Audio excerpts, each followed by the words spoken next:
제가 예전에 그 사역을 했을 때 그 다양한 부서들이 있습니다. 근데 그 부서 중에서 부서장을 맡는 사람들을 세우는 일들이 있었어요. 그러니까 가령 뭐 초등부면 초등부 맡는 부장 선생님, 뭐 고등부면 고등부 이런 부장 선생님들이 있었습니다. 물론 후보들은 정해져 있습니다. 장로님들 중에서 혹은 안수 집사님들 중에서 이제 그 부장 선생님들을 세워야 되는데 이상하게 꼭 그분만 마지막에 남아요.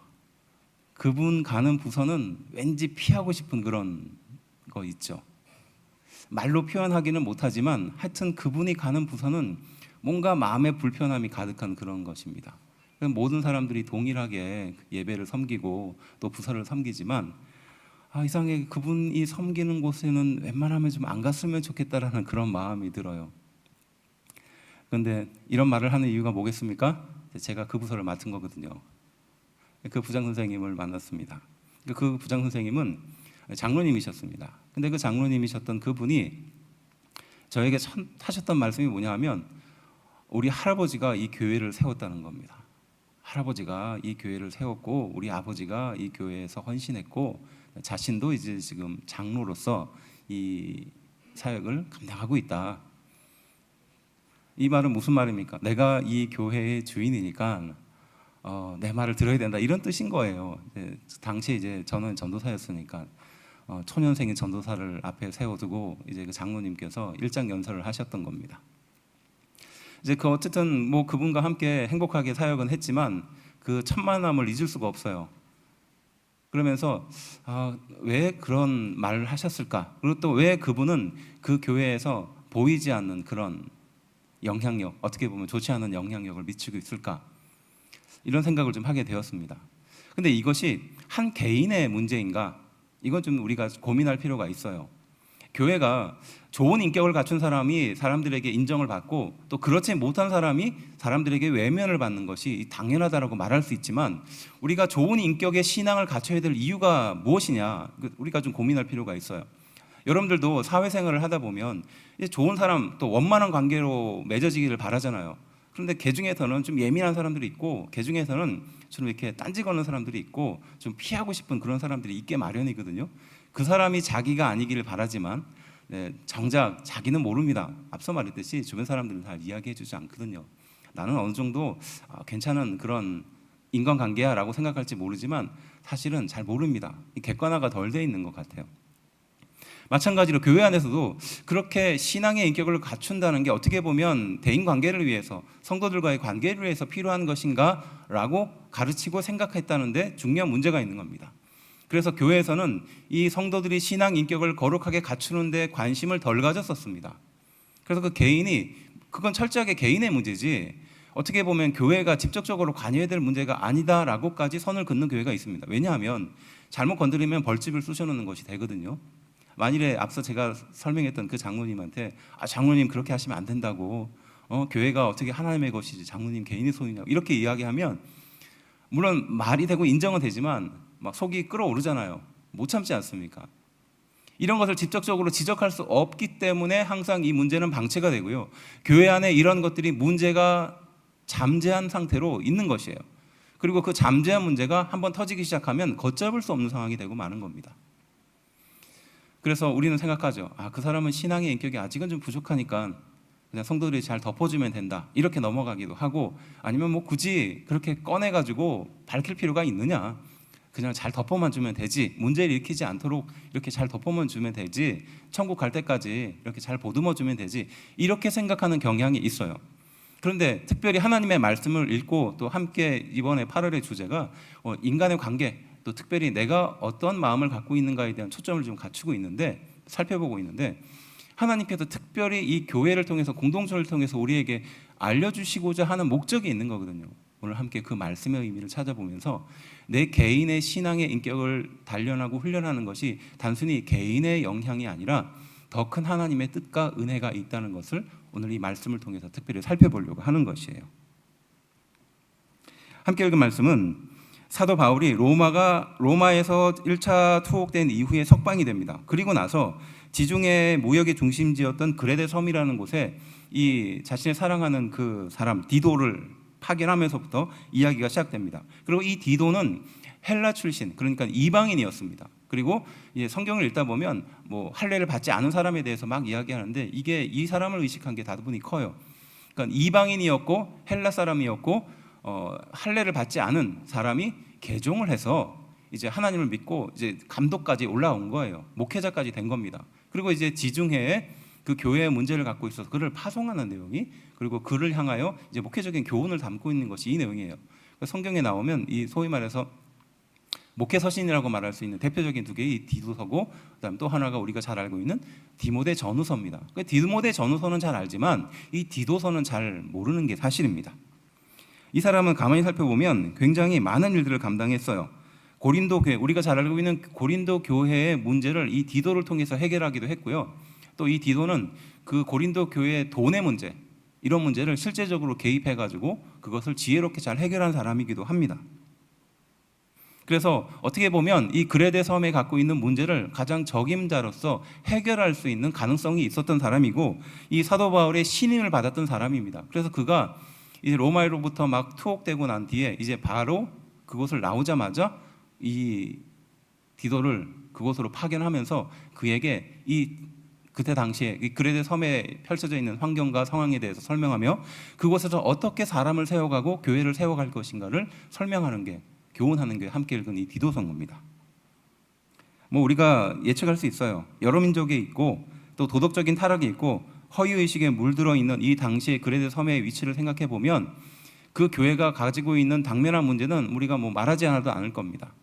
그러니까 여러 사람들이 항상 모여 있다 보니까 그들은 자신의 그 배경을 숨기게끔 되어 있거든요. 그러니까 무엇인가 꾸미게끔 되어 있고 그 안에 문제는 잠재하게끔 되어 있습니다. 거기에 이방인이었던 이 디도가 들어가서 어떻게 목회를 하며 그들 가운데 거룩한 사람들을 이끌어내고 그들을 아름다운 교회로 만들어가는가, 굉장히 중요한 문제거든요. 그래서 함께 읽은 말씀, 오늘 본문의 1장 1절부터 15절의 그 첫 절을 이렇게 시작하는 겁니다. 바른 교훈에 합당한 것을 말하라, 이렇게 말하거든요. 여기 바른 교훈이라는 말은 건전한 교훈을 말하는 거예요. 그러니까 신앙적으로 유익한 교훈, 어떤 신앙에 치우쳐 있는 교훈이 아니라 우리가 세상 사람이든 아니면 우리가 성도들이든 다들 공감할 수 있는 건강하고 건전한 교훈을 따라서 너희는 먼저 말해야 된다는 거예요. 교회 안에서 사람을 판단할 때 이 사람은 열심히 무엇인가 하고 또 교회를 위해서 헌신하고 봉사하고 또 많은 일에 또 솔선수범하니까 사회생활도 올바를 것이라고 우리는 생각합니다. 하지만 그렇지 않은 경우도 있거든요. 근데 이 2장을 처음 열면서 너희 가운데 지도자를 세우고 또 거룩한 사람들을 세워가야 되는데 바른 교훈의 기준을 따라서 합당하게 말하라는 거예요. 그러니까 세상의 기준에도 올바르고 교회 안에서도 올바른 사람을 세워가라. 이것이 함께 읽은 말씀의 첫 시작이었던 겁니다. 그러면서 좀 특이한 구절이 등장하는데, 여기 말씀 그대로 보면 이제 늙은 여자와 늙은 남자를 먼저 비유해요. 그러니까 지금 우리로 바꿔서 표현하면 연배가 있는 어른들을 먼저 가르칩니다. 그래서 그들로 하여금 어떻게 하라? 그 젊은 남자와 젊은 여자를 가르치게 하라라는 것이에요. 4절 말씀인데요. 보십시오. 그들로 젊은 여자들을 교훈하되라고 말하거든요. 여기서 말하는 그들이라는 것은 바로 앞서 말했던 연배가 있는 남자와 연배가 있는 여자가 하나님의 말씀을 따라서 교훈을 받고 그 삶을 따라서 젊은 여자와 젊은 남자를 가르치라, 이렇게 되는 거예요. 왜 이렇게 했을까요? 왜? 그리고 그 방법은 어떤 것일까요? 그리고 어떻게 보면 한 사람의 개인의 신앙이잖아요. 그러면 공동체 안에서 왜 그들로 하여금 그렇게 가르치라라고 했을까요? 그것을 현재 우리의 교회에 적용하면 한국 교회에 많은 사람들이 이렇게 서로에게 가르치고 가르침을 받고 배워가는 데 있어서 굉장히 약한 것이 사실입니다. 물론 많은 분들은 또 대부분의 사람들은 좋은 것을 배우려고 해요. 또 나보다 어른인 사람의 그 장점들을 취하려고 합니다. 하지만 반대의 지점에서 어른이 우리 젊은 사람들에게 교훈을 하면 그 순간 뭐가 될까요? 꼰대가 되잖아요. 꼰대가 되지 않습니까? 그러니까 말하기도 주저하는 것이 사실입니다. 그러니까 개인의 상태에 그냥 머물러 주게 되는 거예요. 어쨌든 함께 읽을 말씀을 통해서 하나님은 왜 우리에게 이런 공동체를 세우시고 또 젊은 남자, 젊은 여자를 바로 이 연배가 있는 사람으로 하여금 가르치게 했는가, 그리고 그 목적을 좀 살펴보려고 하는 겁니다.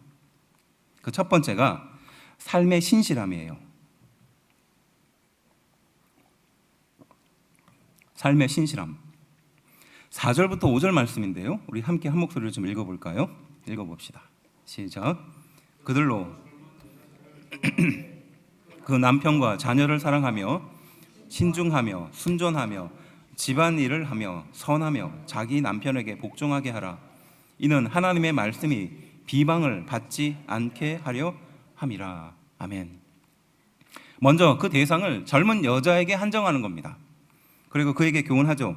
남편과 자녀를 사랑하라, 신중하라, 순전하라, 집안일을 잘하라, 선을 행하라, 자기 남편에게 복종하라. 아내를 보면서 한번 네. 이런 아내가 되기를 바라죠. 근데 대부분 이 내용들을 보면 뭐 당연한 겁니다. 우리 아내가 이렇게 하지 않는 사람이 없습니다. 하지만 남편과 자녀를 사랑하고 그에게 신중하며 그 모든 것들을 은혜롭게 잘 감당하며 집안일을 잘하는 동기가 무엇인가? 그것이 단순하게 개인의 영화를 위해서 자신의 삶의 편안함을 위해서 하는가? 이건 다르거든요. 근데 뒷부분을 보면 의미 있는 구절이 등장해요. 무엇일까요? 자기 남편에게 복종하라라고 가르칩니다. 지금 이게 2025년에 우리에게 무슨 말도 안 되는 그런 얼토당토하는 말인지도 모르겠습니다. 그렇죠? 우리 남편들 아내가 말을 하면 일단 제일 먼저 하는 일이 뭡니까? 납작 엎드려야 되잖아요. 저만 그러는 걸로. 성경에서 일관되게 가르치는 그 교훈이 뭐냐 하면 아내는 남편의 권위에 순종하라는 거예요.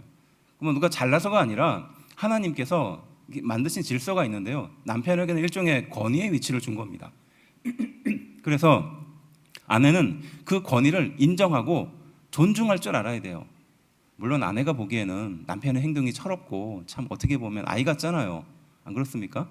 그렇지만 하나님은 남편에게 권위를 주신 거예요. 그래서 아내가 더 지혜롭기 때문에 바로 그 남편의 권위를 인정해 주는 겁니다. 그래서 마지막 결정은 누구에게 맡기라? 항상 남편에게 맡기라. 그게 지혜로운 겁니다. 그래서 자기 남편에게 복종하라는 것은 하나님의 권위와 하나님의 질서와 말씀을 이해하는 사람을 말하는 겁니다. 누구에게 요구하고 있죠? 젊은 아내에게 말하는 겁니다. 이것을 누구에게 가르치라고 했습니까? 나이가 있는 여자들이 바로 이들에게 가르쳐 주라는 겁니다.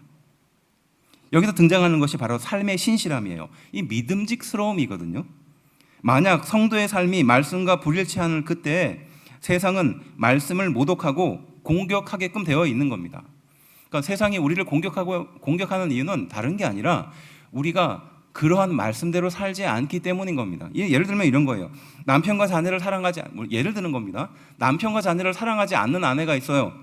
그리고 신중하지 않습니다. 순전하지도 않아요. 집안일도 잘하지 않아요. 선을 별로 좋아하지 않습니다. 또 자기 남편에게 별로 복종하지도 않습니다. 그런데 교회만 열심히 다녀요. 그러면 이 사람이 과연 하나님 보시기에 기쁜 사람일까요? 지금까지는 한국교회가 이 부분에 있어서만큼은 침묵했어요. 말하지 않았습니다. 왜냐? 교회 일만 잘하면 됐으니까, 교회 일만 충성되게 잘하면 하나님이 기뻐 받으시고 이렇게 생각했거든요. 근데 성경은 이 내용에 대해서 정확하게 지적하거든요. 남편과 자녀를 깊이 사랑하라고 합니다. 신중하라고 해요. 순전합니다. 집안일을 잘 감당하라고 합니다. 자기 남편에게 복종하라는 것이에요. 이렇게 하고 거룩한 신앙을 소유할 수 있어야 된다는 겁니다. 근데 만일에 그렇게 하지 않으면 그 말씀과 삶이 불일치하기 때문에 세상은 말씀을 모독하고 공격한다는 것이에요. 이게 이 말씀이 우리에게 가르치는 겁니다. 그래서 하나님의 말씀이라고 이 4절을 이야기하는데 여기서 하나님의 말씀은 하나님이 주시는 구원의 진리 전체를 말할 때 쓰는 말이거든요. 그저 단순하게 우리가 알고 있는 이 말씀을 말하는 게 아니라 젊은 여성들이 이렇게 하나님의 말씀대로 살지 못함으로 인해서 세상 사람들이 공격한다는 거예요. 하나님의 구원 전체를. 그래서 우리 여성들은 사명이라고 생각해야 돼요. 뭐 남편이 미워도 자녀가 미워도 어떻게 해야 될까요? 끝까지 사랑해야 되는 줄로 묻습니다. 이를 악물고 사랑하십시오. 남편이 속을 썩여도 아들 하나 더 키우겠는 거니? 라고 생각하면서 또 이 아들이 이번에도 사고를 치느니 아직 철이 안 들었느니 생각하면서 끝까지 이를 악물고 사랑하십시오. 또 그가 내리는 결정이 비록 마음에 들지 않더라도 그 뜻을 존중해 주십시오. 아내를 보면서 왜냐하면요, 그렇게 해야 하나님의 말씀이, 하나님의 뜻이 공격받지 않거든요. 그렇지 않습니까? 제 기억에도 있어요. 열심히 교회 다니고 기도하고 헌신하고 교회 일을 하면 앞서는 사람이에요. 근데 아이는 방치되어 있고 집에 가면은 청소도 잘 안 하시고 남편도 별로 그렇게, 그러면 이 아이와 남편의 마음에는 이 신앙생활 열심히 하는 엄마가 어떻게 보일까요? 그리고 교회를 어떻게 볼까요? 이건 말하지 않아도 잘 알 겁니다. 이게 바로 삶의 신실함인 거예요. 세상으로부터 말씀을 보호하는 가장 강력한 방법이 있습니다. 그것은 무엇이냐? 말의 논리가 아니라 바로 삶의 신실함이라는 거예요. 우리가 삶에 대해서 신실하지 않으면, 진실하지 않으면 우리는 세상을 통해서 공격을 받게 된다는 겁니다. 삶의 신실함을 잇는 순간 하나님의 말씀이 비방을 받는다는 것인 줄로 믿습니다. 그래서 우리 아내들은, 또 특별히 젊은 여성들은 이러한 삶의 신실함을 위해서라도 더 많은 노력이 필요한 것이에요. 이런 은혜를 꼭 누리는 성도가 되기를 주의 이름으로 축원합니다. 두 번째는요, 부끄러워지는 악입니다. 부끄러워지는 악. 조금 이해하기가 좀 난해한 내용이죠. 말씀 그대로를 보면 대적하는 자로 하여금 부끄럽게 하고 우리는 악하다 할 것이 없게 하라라는 내용인데요. 6절부터 8절 말씀입니다. 우리 함께 말씀을 좀 읽어볼까요? 읽어봅시다. 시작. 너는 이와 같이 젊은 남자들을 신중하도록 권면하되 범사에 내 자신이 선한 일에 본을 보이며 교훈에 부패하지 아니함과 단정함과 책망할 것이 없는 바른 말을 하게 하라. 이는 대적하는 자로 하여금 부끄러워 우리를 악하다 할 것이 없게 하려 함이라. 아멘. 자, 이제 아내의 차례가 돌아왔죠. 네. 젊은 남자에게 하는 교훈이죠. 신중하라는 겁니다. 그리고 선한 일에 본을 가지라는 겁니다. 그리고 교훈에 부패하지 말라는 거. 이 교훈에 부패하지 말라는 것은 좀 쉽게 표현하면 이거예요. 내가 만일에 무엇인가 가르칠 때 내 삶 자체가 본이 되어야 한다는 거예요. 그러니까 내가 이렇게 해야 된다라고 누구에게 가르치잖아요. 가르쳤는데 본이 되지 않는 것은 말로 꺼내지 말라는 뜻이에요. 그리고 책망할 것이 없는 바른 말을 하라는 거예요. 그러니까 바른 말을 할 땐 틈을 주지 말라는 겁니다. 그러니까 거짓말하지 말라라고 말하는데 내가 거짓말을 하고 거짓말을 하지 말라는 건 말이 안 되잖아요. 이게 틈을 주지 말라는 의미거든요.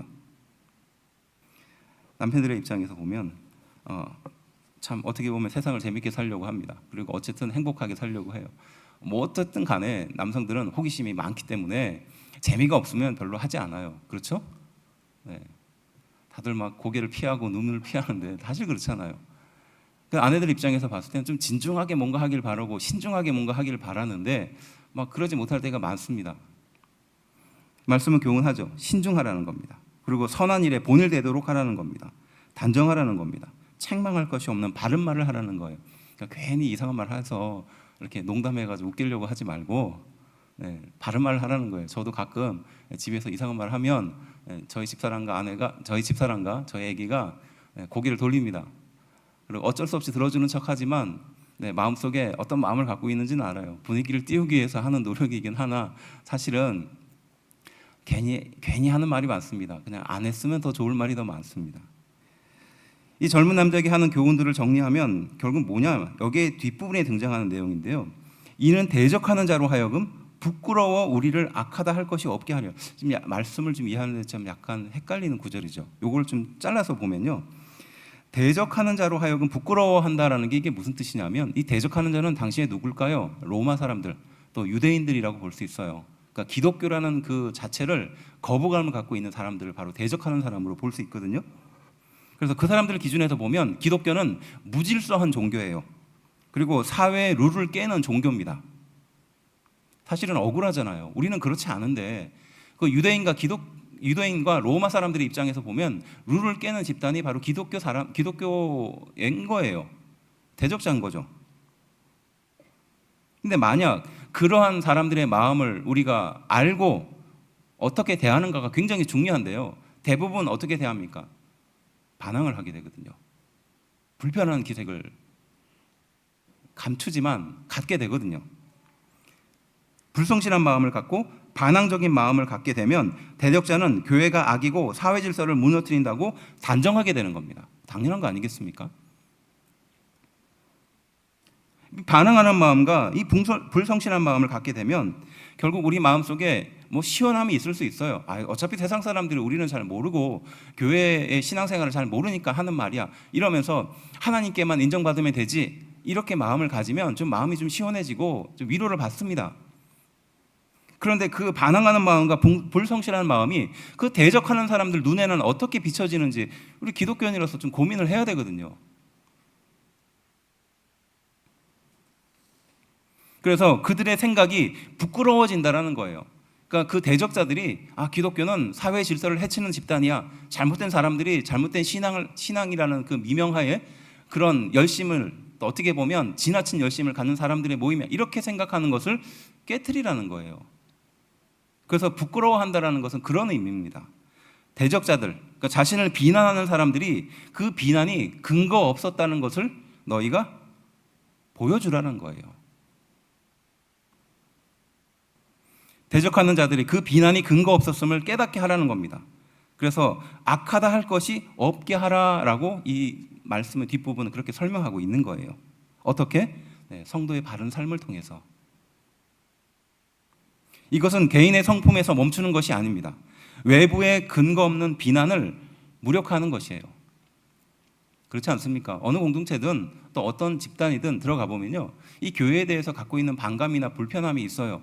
거기에 더해서 뭐 수요예배 간다 그러고 뭐 주일 예배 때문에 일 같이 못 한다고 이러면 반감이 훅 올라오잖아요. 그럴 때 그들에게 어떻게 대하는가가 굉장히 중요한 거거든요. 그렇다고 그들이 원하는 대로 뭐 주일 예배를 빠지거나 뭐 이럴 수는 없습니다.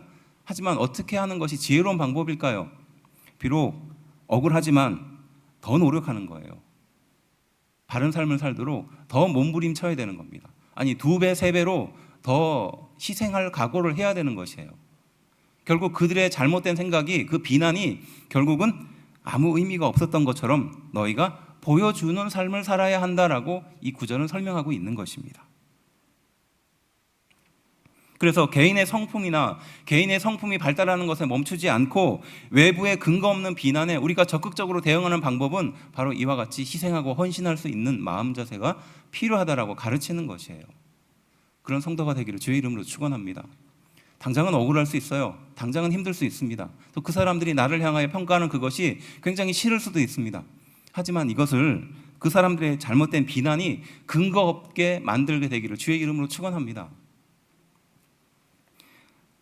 군대를 갔는데 저는 신학생으로서 군대를 갔는데 그 군대에서는 그 군종병 TO가 없었어요. 그러니까 신학생이지만 그냥 일반 군인이었습니다. 그런데 저녁이 되면 또 초소들이 있잖아요. 초소들에 가서 이렇게 커피도 주고 초코파이도 주는 이 초소 방문이라는 것을 하기를 바라는 거예요. 또 여러분들 남성들은 경험해 보셔서 아시겠지만 그 지루한 근무 시간에 초코파이하고 커피 가지고 오면 되게 반갑고 또 좋거든요. 누가 하느냐는 거예요. 저보고 하라는 겁니다. 군종병은 아니지만 군종병 같은 역할을 해달라는 거예요. 그렇지만 낮에도 똑같이 훈련을 하라는 겁니다. 낮에 똑같이 훈련받고 사람들에게 인정받고 저녁엔 또 시간을 내서 그 군종병 같은 역할을 해달라는 거예요. 양쪽에 낀 거죠. 근데 제가 좀 구체적으로 설명하면 그거예요. 낮에 열심히 훈련을 받고 저녁에 좀 쉴만한 시간에, 개인 정비할 시간에 교회를 내려가야 돼요. 그리고 초소방문 준비를 합니다. 그리고 그 커피와 초코파이를 들고 초소를 한 바퀴 돌면 부대를 복귀하면 12시 반, 1시 정도 돼요. 그러면 저도 개인 근무를 나가야 되잖아요. 그럼 1시간 근무를 다시 또 빼야 됩니다. 1시간 반 근무를. 그러면 하루에 몇 시간 잘까요? 3시간, 4시간을 못 자는 거예요. 그러면 부대에 있는 사람들은 저를 보면서 낮에 정상적인 훈련을 잘하기를 바라요. 그리고 교회에 있는 사람들은 저를 보면서 신학생이니까 열심히 초소방문 하고 그러길 바라는 거예요. 양쪽에 끼는 겁니다. 억울할까요? 억울하지 않을까요? 양쪽 다 잘해야 되잖아요. 내무 생활도 잘해야 되고 교회 생활도 잘해야 됩니다.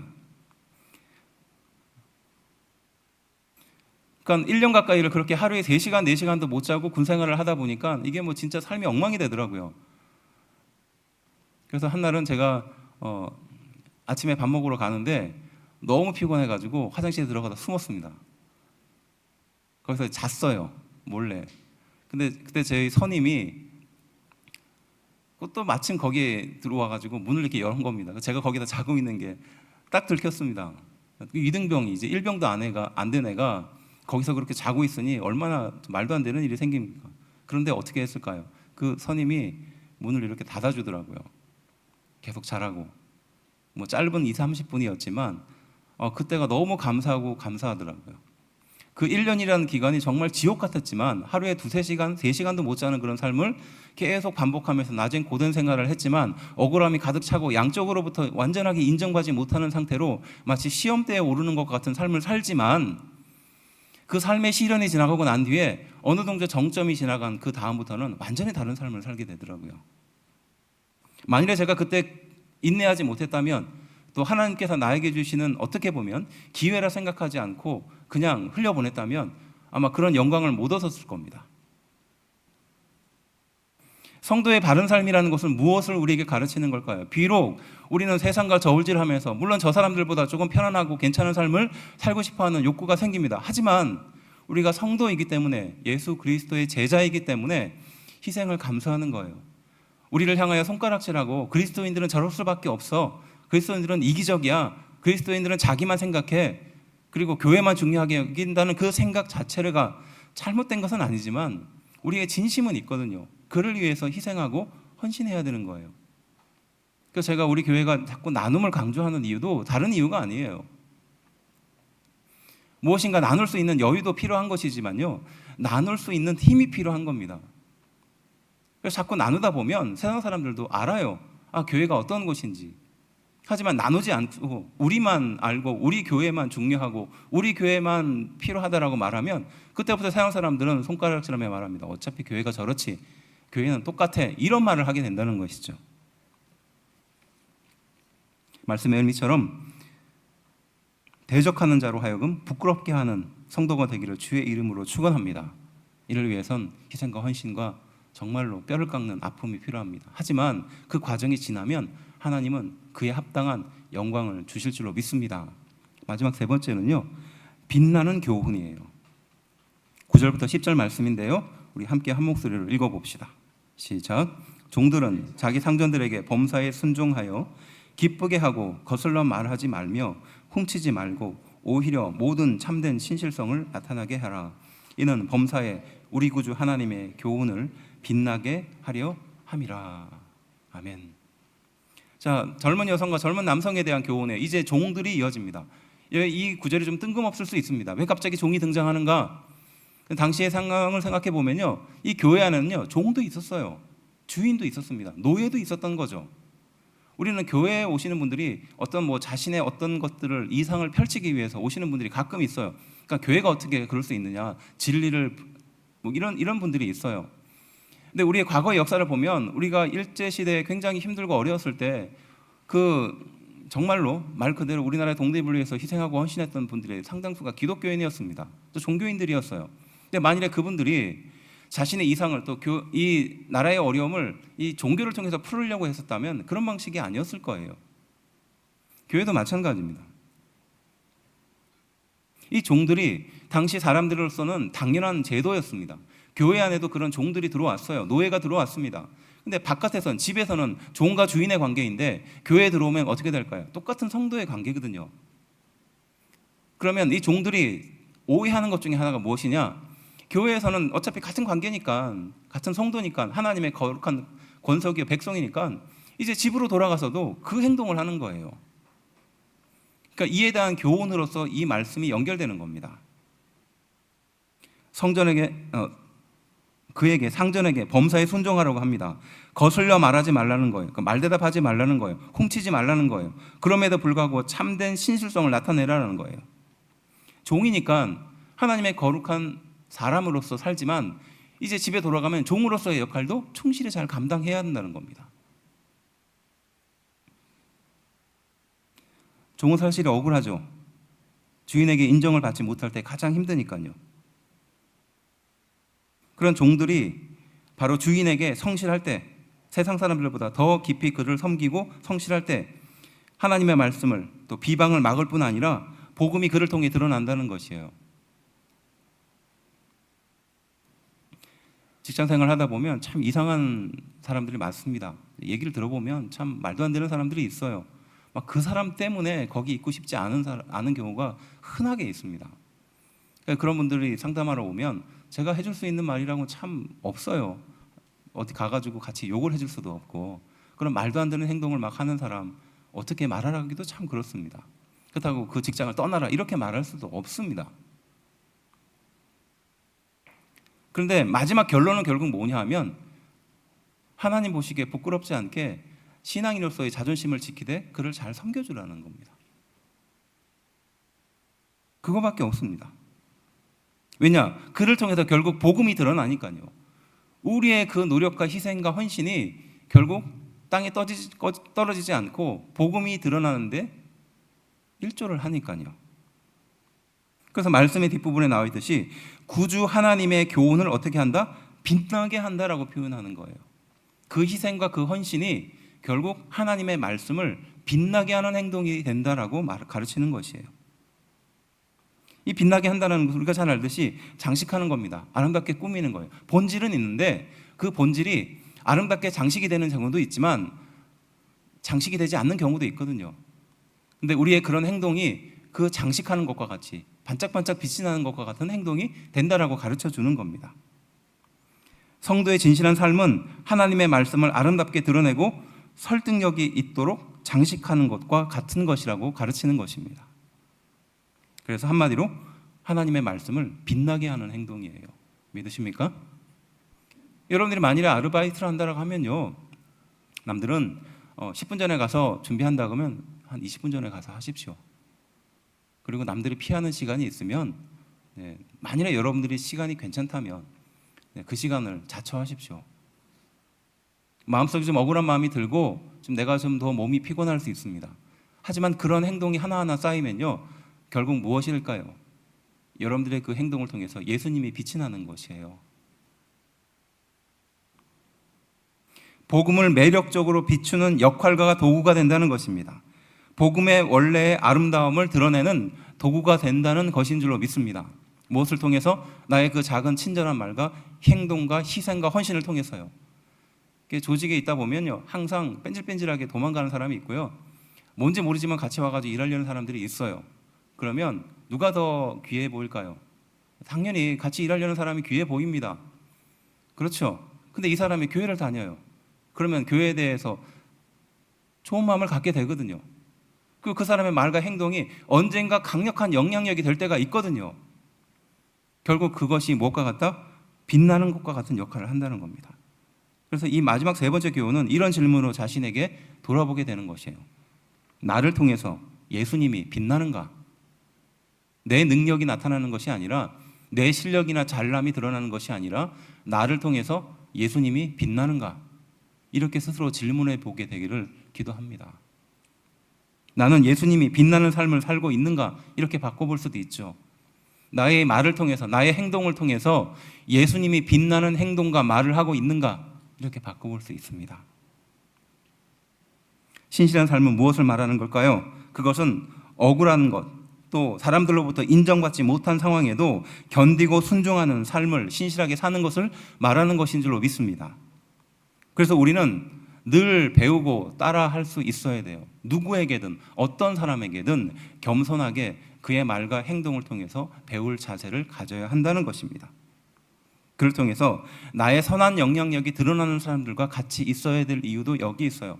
끊임없이 자기 자신만 중요하고 또 끊임없이 거짓말만 하고 또 자기의 이것만 추구하고 있는 이 그레데라라는 섬 속에서 각자 출신도 다르고 자기의 것만 중요하더라고 자기의 자랑만 일삼는 이곳에서 하는 교훈이라는 것이죠. 희생하고 헌신하고 하나님의 뜻을 드러내는 도구로 쓰여져야 한다는 것입니다. 그를 위해서 늘 배우고 늘 따라 살려고 하는 마음을 갖고 있는가? 그리고 마지막으로 하나님의 영광이 나를 통해서 빛나고 있는가? 이렇게 물어봐야 될 줄로 믿습니다. 우리는 이 말씀에 대한 본을 이미 알고 있어요. 그분은 예수님입니다. 예수님이 바로 억울하고 사람들로부터 인정받지 못하셨음에도 견디고 순종하는 삶을 사셨습니다. 그리고 그분의 선한 영향력을 따라서 배우는 사람, 또 그를 통해 많은 것들이 드러난 줄로 믿습니다.